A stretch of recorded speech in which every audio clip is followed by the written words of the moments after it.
ناس كتير ما تعرفش ان الوايت بورد بقى في كانفا. وايت بورد يعني ايه يا عبد الرحمن؟ يعني فيديو زي أهلا بك يا عزيزي المشاهد. شاهد الآن كورس شرح كانفا برو المجاني على قناه يوتيوب عبد الرحمن ياسر. اشترك الآن.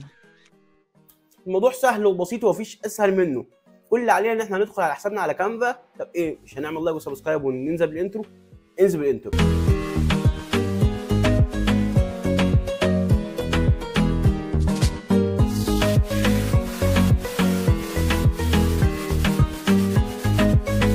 السلام عليكم ورحمه الله وبركاته. اخباركم كله كويسين؟ هنتكلم مع بعض عن الوايت بورد، وعرفنا مثال في اول فيديو. موضوع سهل وبسيط وهنعمله من خلال موقعنا على كانفا، ودي الدوره الخاصه بينا في العمل والربح على موقع كانفا. من غير ما نطول عليكم يلا بينا على الشرح على طول. نعمل وايت بورد سواء لينا او هنشرح فيه حاجه مهمه لو احنا مدرسين او طلبه او حتى في الجامعه.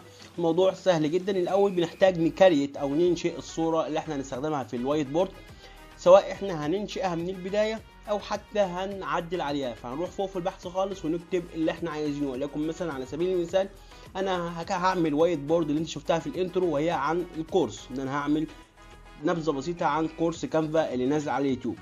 هبحث عن كلمة كورس عن أي صورة تعجبني، هلاقي صور كتير جدا أقدر أستخدمها وأعدل عليها. طبعا بحدد الحجم اللي أنا عايزه وأحدد يعني المقاس اللي أنا عايزه في الصورة. وليكن مثلا خلينا ندور على سبيل المثال على صورة زي دي. أنا عجبتني الصورة دي وعايز أعدل عليها. طبعا انا ممكن اكريت اكتر من صوره علشان هستخدمها في الفيديوهات بتاعتنا، لان الفيديو او الصوره لوحديها بتكون من 5 ل 10 ثواني او من 3 ل 10 ثواني. هنفهم مع بعض لما نيجي نعمل وايت بورد. انت هتعمل اكتر من صوره مع اكتر من كلام. هنروح على تخصيص القالب، هنبدا نعدل على الصوره دي. كل اللي احنا هنعمله وليكن مثلا عايزين نغير الصوره دي، هدوس عليها وهحذفها كده زي ما انت شايف. هبدا اضيف الصوره بتاعتي، اروح على التحميلات من القائمه اللي على اليمين. طبعا اللي انا بعمله من خلال الموبايل انت تعرف تعمله من خلال التليفون بكل سهوله. هروح تحت على الصوره بتاعتي وادوس عليها بس هتضاف معايا هنا.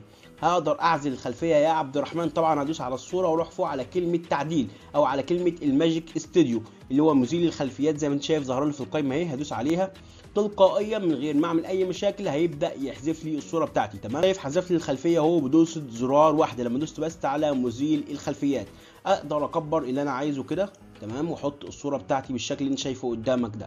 اقدر اعدل الاسم اللي انا عايزه، وليكن مثلا هكتبه عبد الرحمن ياسر.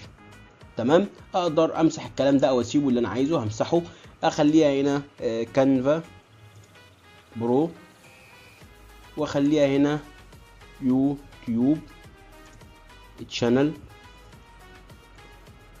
تمام، اقدر اكتب الكلام اللي انا عايزه هنا، اشتري او سجل الان او شاهد الان، سواء عربي او انجليزي براحتك. واقدر اغير نوع الخط، مثلا خلينا نعملها كانفا برو، خلينا نعمل نص مثلا جديد، نحط هنا النص بتاعنا ونعمل اختار مربع ونكتب مثلا اضافة نص. تمام، خلينا ناخد نص ده ونكبره كده ونكتب هنا كانفا برو. طبعا الخط مش عاجبني ولا اللون، هدوس عليه واغير اللون اللي انا عايزه اكني شغال على الوورد بالظبط. هدوس هنا واكتب او اغير اللون الخط واغير الخط اللي انا عايزه. غيرت الخط اقدر اصغر هنا بكل سهوله واشدها كده واحطها في المكان اللي انا عايزه، وليكن مثلا كده. تمام، خلصت. تمام، انا كده خلصت مثلا وليكن الصوره بتاعتي بتاع اول صفحه من صفحات الوايت بورد. اقدر احفظها ازاي؟ عبد الرحمن من فوق خالص، زي عبد الرحمن من فوق خالص على الشمال على كلمه مشاركه. هبدا اروح على علامه تنزيل، اقدر احدد الجوده بتاعتي على اعلى جوده زي ما انت شايف بالبقره اللي انا بحركها قدامك دي كده، وادوس على علامه تنزيل. كده حفظ لي الصوره بتاعتي. بنفس الخطوه اللي انا عملتها دي اقدر اعمل اكتر من صوره، لان الوايت بورد بتاعي هيكون فيه اكتر من صوره. طب ازاي بقى اشتغل على الوايت بورد؟ هروح على كانفا نفسها على الصفحه الرئيسيه. تمام، زي ما انت شايف كده، واروح على اول حاجه بختار فيديو. منين يا عبد الرحمن؟ هتلاقي من التليفون عندك من علامه زائد اللي تحت، او من خلال فيديو بتلاقي عندك هنا ظاهر لك فيديو اهو. هدوس عليها. تمام، اقدر اختار فيديو 1080 او للموبايل اللي انت يعجبك. اختار فيديو مثلا 1080. هيبدا يفتح لي صيغه الفيديوهات. ليه صيغه الفيديوهات يا عبد الرحمن؟ علشان بيكون فيها اكتر من صفحه.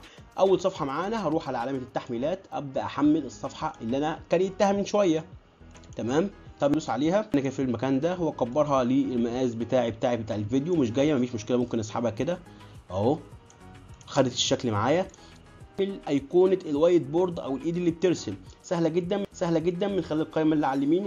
وانت من خلال التليفون هتلاقي تحت من القائمه اللي تحت هي نفس القوائم بالظبط مع اختلاف مكانها. هروح على كلمه التطبيقات، هدوس على التطبيقات وابحث عن حاجه اسمها سبيد بنتر. سبيد بنتر، هبحث عن حاجه اسمها ايه؟ اسمها سبيد بنتر. هلاقيها ظاهره معايا تاني واحده اهي، هدوس عليها هيبدا يفتح معايا ابلكيشنات. هدوس على اول واحد اللي هو سبيد بنتر. كل اللي انا عامله ان هو بيقول لي اختار تشوز فايل. هدوس على الصوره كده، اتحطت معايا تلقائيا. شفت انا عملت ايه؟ ما حملتش الصوره الثانيه، انا بس دوست عليها من هنا. اختار لي الصوره تلقائيا. بيقول لي حدد لي الوقت اللي انت عايزه، معاك من 3 ل 10 ثواني زي ما احنا قلنا في الصوره الواحده، وليكن مثلا نخليها 5 ثواني، وهنخلي برضو الكلر 5 ثواني. وعندي هنا افكت الايد، يعني عايز الايد تظهر. طبعا عايز الايد تظهر، ادوس على كلمه جنريت، هيبدا يكريت معايا الوايت. ادوس على اد تو ديزاين، هيضيف معايا الوايت بورد من غير اي مشاكل للصفحه بتاعتي او للفيديو بتاعي في الصفحه رقم 1. ازاي يا عبد الرحمن؟ زي ما انت شايف اهو، اقدر اكبرها طبعا هنا واسحبها بالشكل اللي انت شايفه قدامك ده. اسحب كده تمام، هيحدد لي المقاس بتاعي. اكبر بس شويه. طبعا انت المقاسات دي بتكون مظبطها من الاول. تمام، خلاص خلصنا. لو جينا عملنا تشغيل زي ما انت شايف اهو، علامه الايد بتظهر. اقدر اضيف صوت زي ما انا بتكلم كده معاك، او ان انا اعمل صوت بالذكاء الاصطناعي. طب الوقت اخليه مثلا 10 ثواني زي ما انا عايز. تمام، ده للصفحه الواحده. يعني انت هنا هتضيف اكتر من صفحات. من علامه زائد اللي تحت دي اقدر اضيف كذا صفحه في الوايت بورد. ما الوايت بورد بيكون كذا صفحه. حلو قوي. طب خلينا نسيبها زي ما هي. نمسح بس الصوره دي، احنا مش محتاجينها خلاص. تمام، هخلي الوايت بورد بس معانا يشتغل مثلا كده اهو. تمام زي الفل، شغال معانا 5 ثواني. طب حلو قوي. ازاي اضيف صوت يا عبد الرحمن؟ تقدر تضيف صوت بنفسك، ان انت تسجل صوت عن طريق اي مايك عندك وتضيفه في الوايت بورد، وتضيفه عن طريق كانفا عادي. ولكن انا هعمل حاجه، ان انا هخلي الذكاء الاصطناعي هو اللي يقول لي الكلام اللي انا عايزه. ازاي يا عبد الرحمن؟ من خلال التطبيقات، من القائمه اللي عندي على اليمين دي كده، وهروح على التطبيقات. نفس الكلام من عندك من القائمه اللي تحت اسفل كده خالص، هدوس على التطبيقات. هبحث عن حاجه اسمها نيرو. انا شرحتها قبل كده ولكن هشرحها تاني. نيرو، تمام، هتلاقيها اول واحده ظهرت معايا. احنا المره اللي فاتت شرحنا اول ابلكيشن ده. المره دي تعالى نستخدم اي ابلكيشن تاني. يكون مثلا نستخدم الابلكيشن ده. هدوس عليه كده. طبعا الابلكيشن ده بيحتاج تسجيل دخول، سهل جدا، بتسجل بالجيميل ولكن يفتح بس معايا. طبعا انا مش هيهمني الصوره قوي. ليه يا عبد الرحمن مش هيهمني الصوره؟ لان انا مش هظهر الصوره اصلا، انا بحتاج بس منه الصوت. فاختار اي صوره، هبدا اكتب له هنا الكلام اللي انا عايزه، وليكن مثلا اهلا بك عزيزي، اهلا بك عزيزي. كتبت له الكلام خلاص. هبدا احدد هنا اللغه بتاعتي، هعملها طبعا عربي. اختار عربي، وهنا الابلكيشن ده كويس جدا لان هو فيه عربي ايجيبت. لو طلعنا فوق كده زي ما انت شايف اهو، عندي عربي ايجيبت. اختارها هنا، بيختار لي الصوت. اختار اي صوت سواء شخص او ست، يعني واحد او واحده. خليني اختار الصوت ده.